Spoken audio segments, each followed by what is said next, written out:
Hi there everybody, welcome to another edition of Let's Talk Criterion. And out on the 11th of July we have two US releases, The Watermelon Woman on Blu-ray and After Hours on 4K UHD. We'll come to those later. But first, some news about the UK collection.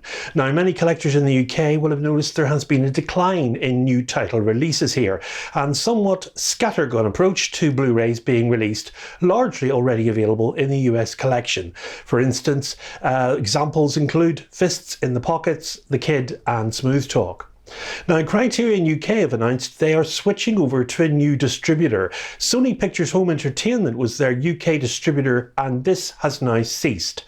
And they have since made this announcement recently published by UK freelance journalist Tom Davison.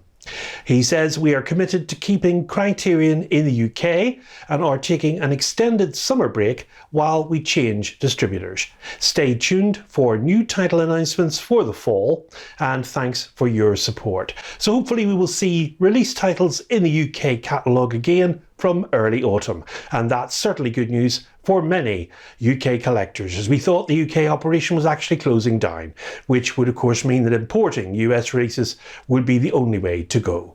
It's still the best option for new titles to the collection certainly, but it's always best to keep an open mind as you never know what could be announced for UK releases in the forthcoming months.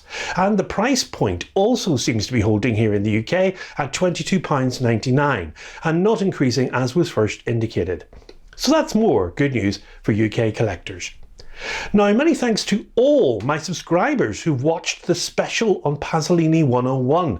It seems this was very well received indeed, and I shall certainly be giving serious thought to doing another drill down edition on maybe another existing box set in the collection in the not too distant future. 25 years after Cheryl Dunye's The Watermelon Woman, 1996, the first US feature directed by an out black lesbian, you can count on a single hand the number of films offering such an audacious subversion of the filmic gaze. The Watermelon Woman takes black lesbians as its subject matter, but also, and most importantly, as a standpoint from which to challenge the basis of representation, history, and of course how stories are told. In The Watermelon Woman, Cheryl, a fledgling black lesbian filmmaker played by Dunye herself, sets out to make a documentary about Faith Richardson, a lost cinematic ancestor glimpsed in 1930s race films. Playfully switching between 16mm film and the glorious, radical and short-lived 1990s grainy videotape, layers slices of everyday life with black and white archival bits about Faith. The Watermelon Woman is a landmark of new queer cinema of the 1990s, a time of queer formal experimentation with cinematic language. Now these mostly low-budget indie features were categorised by excess, irreverence and the revolutionary cynicism of the AIDS period. Tom Kalin's Swoon from 1992, for instance, boldly claimed to put the homo back in homicide. Marlon Riggs' documentary Tongues Untied from 1989, which of course joined the Criterion collection a few years back as part of his anthology of films, affirmed the fragile beauty of the hymns and spiritual songs black gay men create for themselves in a world that has no tender mercy for sons who love men. Todd Haynes' Poison, 1991, spat society's hatred and ugliness back at it, asking if the horror genre remained possible in the time of AIDS. And Isaac Julian's Looking for Langston from 1989 foreshadowed Dunye's inventive mix of archival material and fiction in its evocation of the time of the Harlem Renaissance.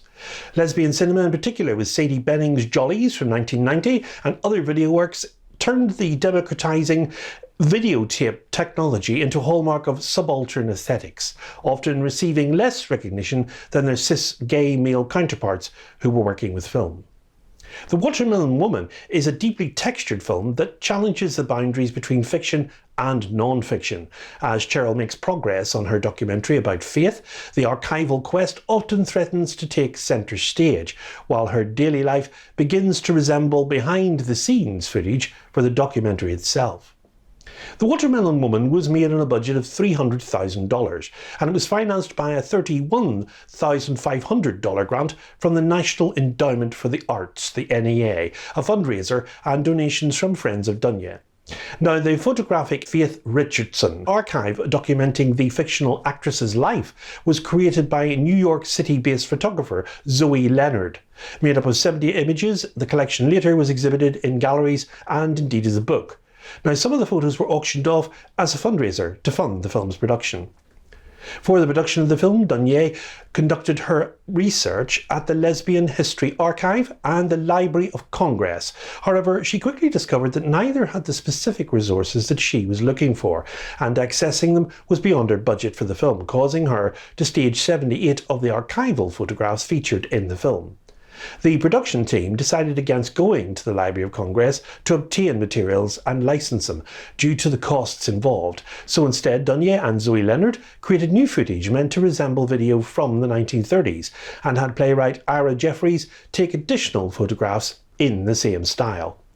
The Watermelon Woman premiered at the 1996 Berlin International Film Festival and played at several other international film festivals during 1996 and 1997, including the New York Lesbian and Gay Film Festival, LA Outfest, the San Francisco International Lesbian and Gay Film Festival, the Tokyo International Lesbian and Gay Film Festival, the Criterion International Women's Film Festival, the London Lesbian and Gay Film Festival, and finally the Toronto International Film Festival. Now, the following features are contained on this Blu-ray release. A 2K digital restoration supervised by the director Cheryl Dunier, cinematographer Michelle Crenshaw and producer Alexandra Huchat, in collaboration with the Outfest UCLA Legacy Project. There's 3.0 surround sound on the soundtrack, new interview with Dunier, new conversation between Dunier and artist-filmmaker Martine Sims, new conversation between Huchat and the filmmaker and film scholar Thomas Allen Harris, 6 early short films by Dunier, and an essay by the critic Cassie da Costa. And the cover art for the disc is by Eric Skillman. Balancing breezy romantic comedy with a serious inquiry into the history of black and queer women in Hollywood, The Watermelon Woman slyly rewrites long-standing constructions of race and sexuality on screen, introducing an important voice in American cinema. The Watermelon Woman releases on Tuesday the 11th of July in the US collection as Spine 1184. And the other release out on the same day is a long-awaited film by director Martin Scorsese. From 1985, it's After Hours, coming to the collection as a 4K UHD combo release.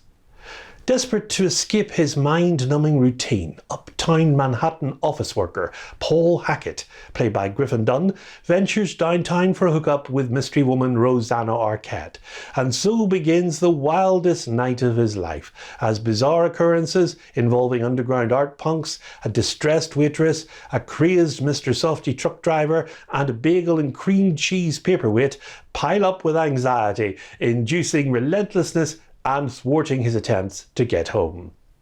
After Hours was critically acclaimed for its black humour and is considered to be a cult film.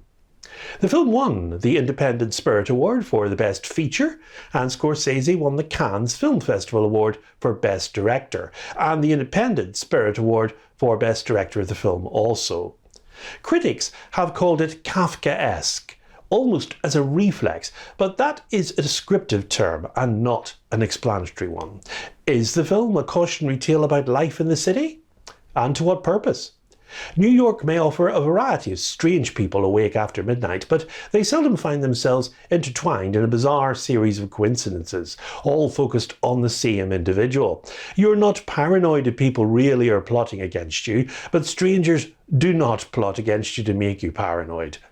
The film has been described as dream logic, but it might as well be called screwball logic.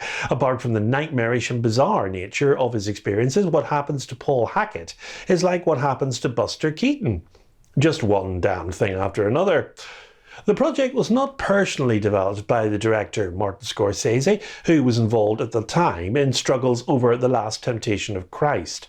Paramount's abrupt cancellation of that film 4 weeks before the start of the production, the sets had even been built, the costumes prepared, sent Scorsese into deep frustration. Now, after rejecting piles of scripts, he received one from the producers Amy Robinson and Griffin Dunne, who thought it could be made for $4 million. Now, it had been written by Joseph Minion, then a graduate student at Columbia, and Scorsese was later to recall that Minion's teacher, the Yugoslavian director Dusan Makayev, gave it an A, and he decided to make it. British director Michael Powell took part in the production as well, and Powell and editor Thelma Schoonmaker married soon afterwards. Nobody was sure how the film should end. Powell said that Paul must finish up back at work, but this was initially dismissed as too unlikely and difficult. They tried many other endings, and a few were even filmed, but the only one that everyone felt really worked was the original ending, and that's the one they decided to go with. The cast of After Hours features Griffin Dunne as Paul Hackett, Rosanna Arquette as Marcy Franklin, Verna Bloom as June, Thomas Chong as Pepe, Linda Florentino as Kiki Bridges, Terry Garr as Julie, John Hurd as the bartender Tom Shore, Richard Cheech Marin as Neil, Catherine O'Hara as Gail, Dick Miller as Pete, the dinner waiter, and Scorsese appears himself as the Club Berlin searchlight operator. After Hours grossed only $10.1 million in the US, but was given positive reviews by critics and went on to be considered an underrated Scorsese film. The film did, however, garner Scorsese the Best Director award at the 1986 Cannes Film Festival and allowed the director to take a hiatus from the tumultuous development of The Last Temptation of Christ. And it was also the first film of his, well, what would be a long collaboration with the German cinematographer Michael Ballhaus, who had worked with Fassbinder and therefore knew all about low budgets, fast shooting schedules and passionate directors. It was shot entirely at night, incidentally, and sometimes with on-the-spot improvisation of camera movements, as in the famous shot, of course, where Paul Hackett, played by Dunne, the hero, rings the bell of Kiki Bridges, that's Linda Florentino, and she throws down her keys, and Scorsese decides to use a POV shot of the keys dropping towards Paul. Now, in pre-digital days, that really had to happen. They tried fastening the camera to a board and dropping it towards Paul with ropes to stop it at the last moment. And Dunne was risking his life with that. But after that approach produced out-of-focus footage, Ballhaus came up with a terrifyingly fast crane move instead. Other shots, Scorsese said, were in the spirit of Hitchcock, fetishizing close-ups of objects like light switches, keys, locks, and especially faces, because we believe a close-up underlines something of importance to a character. Scorsese exploited this with knowledge that unmotivated close-ups, of course, would work, and Paul thought something critical had actually happened, but much of the time it had not. In an unconscious way, an audience raised on classic film grammar would share his expectation and his disappointment. Genius filmmaking. Now, the film comes on 2 discs, of course, and the first disc is a 4K UHD disc with a 4K digital restoration, which has been approved by editor Thelma Schoonmaker with uncompressed mono soundtrack. And there's also a Dolby Vision HDR encode, and the Blu-ray, of course, also contains the films and the following special features. A new conversation between the director Martin Scorsese and the writer Fran Lebowitz. Audio commentary featuring Scorsese, Schoonmaker, director of photography Michael Ballhaus, actor and producer Griffin Dunne, and producer Amy Robinson. There's a documentary about the making of the film featuring Dunne, Robinson, Schoonmaker and Scorsese. A new programme on the look of the film featuring the costume designer Rita Ryak and production designer Jeffrey Townsend. There are deleted scenes, a trailer, and an essay written by the critic Sheila O'Malley. And the very attractive cover art is by Drusilla Adeline Sister Hyde.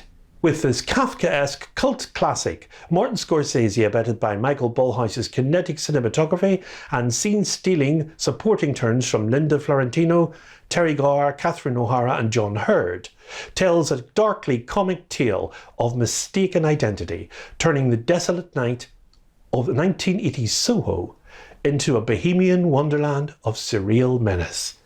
After Hours releases on 4K UHD in the collection in the US only on Tuesday the 11th of July, a Spine 1185, and I would anticipate this will be selling very well in the current Barnes & Noble sale, which is in effect towards the end of July.